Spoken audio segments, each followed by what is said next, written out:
Sikit jangan aku. Mas! Ini siapa, Mas? Ini sekretaris aku. Sekretaris? Mas pacaran ya? Kok kalian mesra-mesraan gini sih? Enggak, udah kamu jangan berisik. Aku lagi banyak kerjaan. Kami itu siapa? Mbak, maaf ya. Saya ini sekretarisnya Mas Edo. Jadi kemana Mas Edo pergi, saya harus ikut. Dan lagian menurut saya kalau kita mesraan apa gandengan tangan, itu udah wajar dong. Lagian Mas Edo udah nyaman sama saya, makanya jadi istri itu yang becus dong. Kamu ya? Udah enak, kamu apa-apaan sih ini? Udah kamu pergi sana. Mas mau kemana? Mas jangan pergi, Mas! Mas! Jadi dalam Al-Quran itu pernah disebutkan begini, bahwa perempuan yang jahat itu akan memperoleh laki-laki yang jahat. Laki-laki yang jahat akan memperoleh perempuan yang jahat. Laki-laki yang baik akan memperoleh perempuan yang baik. Perempuan yang baik akan memperoleh laki-laki yang baik. Supaya ibu memperoleh laki-laki yang baik, tidak memperoleh laki-laki yang jahat, maka berusahalah ibu untuk menjadi perempuan solehah, perempuan yang baik. Jadi kalau sekarang sudah terlanjur ibu punya suami dan ibu suaminya selingkuh, tadi ibu mengatakan saatnya bermuhasabah, saatnya berintrospeksi diri. Mungkin suami saya selingkuh ini karena saya berbuat dolim, berbuat tidak baik, berbuat bodoh, sehingga saya memperoleh ini. Supaya saya memperoleh laki-laki yang solehah, gak usah kawin lagi. Perbaiki sikap hidup ibu, perbaiki akhlak hidup, perbanyak amal soleh. Ini akan berimbas insya Allah pada laki-laki yang menjadi baik, menjadi soleh, dan menjadi yang bertanggung jawab. Lalu bagaimana ibu kehidupan rumah tangga ibu setelah ibu tahu suami berselingkuh? Setelah suami saya ketahuan selingkuh, saya bercerai dengan suami saya. Karena dia lebih memilih perempuan itu ketimbang saya. Status cerainya sudah diputuskan hakim atau? Sudah. Sudah Iya. diputuskan. Jadi anak-anak dengan saya. Karena Ada berapa putra putri? Ada putra putri? Ada berapa? Ada 2. 2. Nah ibu sekarang kerja apa? Buat Saya sekarang kerja di Hotel Bintang 5 sebagai resepsionis. sebagai resepsionis. Dan saya dengar katanya ibu juga udah mulai membuka hati untuk laki-laki lain ya, betul ya? Betul. Sudah menuju jenjang pernikahan atau tidak? Atau belum? Sudah sih, saya kebetulan ketemu dengan laki-laki yang baik, yang lebih mapan. Dan saya menikah siri karena dia punya istri. Jadi saya di Madu. Jadi Bu Eda istri keduanya dia? Iya. Istri pertamanya tahu? Nggak tahu. Nggak tahu. Iya. Pak Ustadz, Ya. oke, untuk seorang laki-laki ya punya hak untuk menikah tanpa izin sama istrinya. Ya.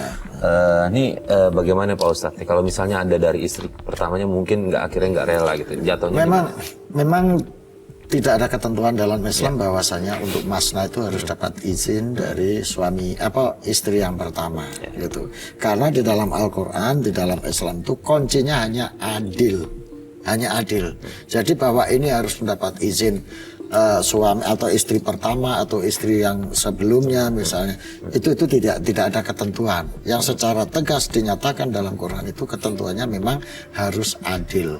Jadi sebetulnya pernikahan secara syar'i, saya tidak mau menyebutkan pernikahan siri, Mas, karena nikah itu tidak boleh siri. Kalau kawin boleh siri, nikah itu harus diumumkan, orang harus tahu. Makanya ada saksi. Di situ kan artinya tidak ada nikah siri itu, ada saksinya kok siri. Maka saya lebih suka menyebutnya nikah syar'i, karena ini sesuai dengan ketentuan syariah. Yang dilakukan ibu untuk melakukan nikah syar'i itu sebetulnya nggak menyalahi ketentuan apapun gitu. Cuma yang ingin kita sampaikan ke ibu kan pernah punya pengalaman yang tidak baik berkaitan dengan kehidupan poligami dari ayah. Tolong itu jadi pelajaran bagi ibu. Jangan sampai itu terulang ke orang lain lagi. Ibu sekarang mengalami hal yang sama menjadi istri kedua. Bimbing, ajak suami untuk berbuat adil. ajak ingatkan suami jangan sampai bersikap dolim baik kepada istrinya maupun anak-anaknya yang pertama. Ini pelajaran terbaik. Ini insya Allah jadi amal solehah Ibu. Amin ya rabbal alamin. Kemudian Ibu, bagaimana kehidupan rumah tangga Ibu nih setelah menikah sama suami kedua? Sama suami kedua juga saya cerai juga. Hah? Iya. Iya. Karena suami yang kedua itu ternyata KDRT sama saya. Ya, Masya Allah. Oke, jadi sekarang Ibu tinggal sama Anak-anak.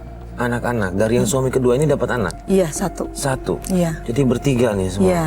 Nah Ibu juga tetap menghidupi mereka dari yang sebagai resepsionis itu? Iya, pokoknya saya kerja apa saja yang penting halal untuk menghidupi anak-anak saya, karena punya suami kedua-duanya nggak ada yang bertanggung jawab. Tapi Ibu nggak ada komunikasi sama sekali sama mereka berdua? Nggak ada. Soal nafkah gitu, Nggak membahas ada. itu nggak ada? Nggak ada. Oke, Pak Ustadz, ini ketika pisah Pak Ustadz, kewajiban suami tentunya pasti harus ada dong Pasti untuk nafkah harus anak-anak ada. ya Pak Ustadz. Hukum negara maupun hukum agama itu tetap suami berkewajiban untuk memenuhi tanggung jawab terhadap anaknya karena dia punya anak. Kalau terhadap suami mungkin sudah putus karena sudah nggak ada hubungan secara formal, secara syar'i, sehingga kewajiban-kewajibannya, tanggung jawabnya menjadi gugur. Tapi terhadap anak ini sebetulnya dia masih punya tanggung jawab, masih punya kewajiban untuk melakukan itu. Kalau ini nggak ditunaikan berarti dia dolim, karena lari dari tanggung jawab. Iya. Begitu, Mas. Iya, anak-anak nanyain ayahnya. Ya nanya sih, tapi mau bilang gimana lagi? Memang keadaannya harus seperti ini. Nah, dari dua pelajaran Ibu menikah dengan dua pria itu, adakah rasa Ibu ingin membuka hati lagi untuk laki-laki lain? Sepertinya enggak. Saya mau berjuang dulu untuk anak-anak saya, dan saya mau istiqomah sama Allah, memperbaiki diri.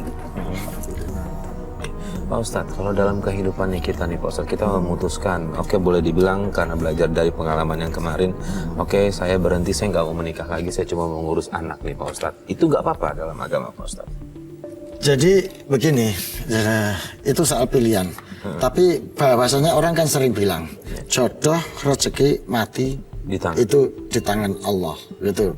Ini menurut saya bahwa tekad mau ngurus anak dan saya bersumpah nggak akan nikah, itu menurut saya nggak bijak, bukannya nggak baik. Karena siapa tahu nanti Allah membuka hati, Allah memberikan seorang laki-laki yang lebih baik. Sebaiknya kalau mereka bertekad, berjanji, ya janji kepada Allah, ya Allah saya mau niat ngurus anak ini secara baik. Kalau toh nanti ada jodoh, tolong berikan jodoh yang baik, yang bisa membimbing saya, mendidik anak saya menjadi orang baik. Jadi kalau langsung menutup diri untuk tidak menikah, ini bukan satu sikap yang bijak juga. Karena jalan ke depan kita kan tidak tahu, gitu. Lebih baik bertekad dan meminta mana yang terbaik yang diberikan oleh Allah. Itu Ibu ya. Karena Ibu jalan masih panjang. Ibu masih perlu mendidik anak-anak. Dan ini mendidik ini akan lebih baik kalau ada pendamping yang baik. Ada imam yang baik. Karena Ibu juga belum terlalu tua ibaratnya, yang akan lebih baik seperti itu. Tapi ya wallahu a'lam, kalau ternyata Allah menghendaki itu, tapi sebaiknya jangan menutup diri dulu untuk itu. Mohon kepada Allah jodoh yang terbaik, imam yang terbaik, yang bisa menjadi teman pendamping dalam mendidik dan membina anak-anak. Sekarang Ibu Eda tahu Ibu Eda menikah lagi dan kemudian jadi istri kedua pada saat itu ya? Tahu. Ya ibu saya sedih juga sih, karena apa yang pernah dirasakan oleh ibu saya kok dirasakan juga oleh anaknya gitu. Ya, mau gimana lagi? Gimana lagi? Nah untuk itu kan pada saat itu kan Ibu Eda ikhlas ya untuk jadi istri kedua. Ada niatan untuk komunikasi dengan istri pertamanya waktu itu? Nggak ada. Nah, istri pertamanya juga nggak buka komunikasi sama Ibu. Artinya memang nggak tahu sama sekali. Oke. Nah dari sini Bu Eda datang ke Tawakal, kan ada yang ingin Ibu Eda perbaiki dari diri sendiri. Nah Bu Eda, saya kasih waktu nih, mungkin Bu Eda bisa mau langsung tanya Pak Ustadz mengenai apa saja, silakan. Iya Pak Ustadz, dengan kejadian-kejadian yang saya alami ini, apakah saya masih bisa, kesedihan yang saya sekarang alami itu, apakah saya masih bisa untuk kedepannya hidup yang lebih baik lagi? Karena selama ini saya sudah artinya sudah bergelimang dosa lah dengan saya menggoda suami-suami orang dulunya, dengan saya menjadi pelakor. Apakah masih ada tempat untuk kedepannya bagaimana Pak Ustadz? Jadi Allah itu maha penerima taubat, Bu Indah. Sebesar apapun dosa hambanya, itu lebih besar ampunan dan kasih sayang Allah. Asal hamba itu mau bertobat dan menyadari kesalahan-kesalahannya. Banyak cerita-cerita dalam hadis, cerita-cerita dalam tasawuf yang menggambarkan bagaimana besarnya dosa seorang hamba, bagaimana dolimnya hidupnya, bagaimana membunuh orang, mabuk minum. Tapi begitu orang ini berazam, berniat untuk taubat kepada Allah, secara serius taubatnya diterima dan dia tergolong menjadi ahli jannah. Jadi Ibu, nggak usah khawatir, lupakan dosa-dosa sebesar apapun yang dulu, sekarang mulai membangun hidup baru. Niati, wa idza azamta fatawakkal Allah. Ketika Ibu sudah berniat, berjanji untuk tobat, memperbaiki hidup, merubah hidup, tawakal kepada Allah, serahkan kepada Allah.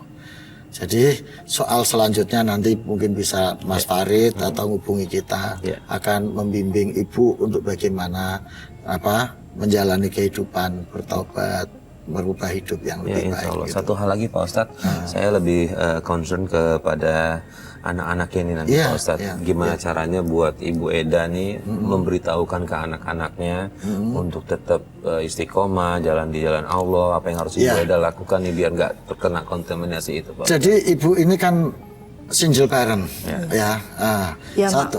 single parent karena anaknya apalagi masih kecil, baru 7 tahun, dan yang paling kecil 4 tahun. Dan Ibu ini mesti sibuk bekerja.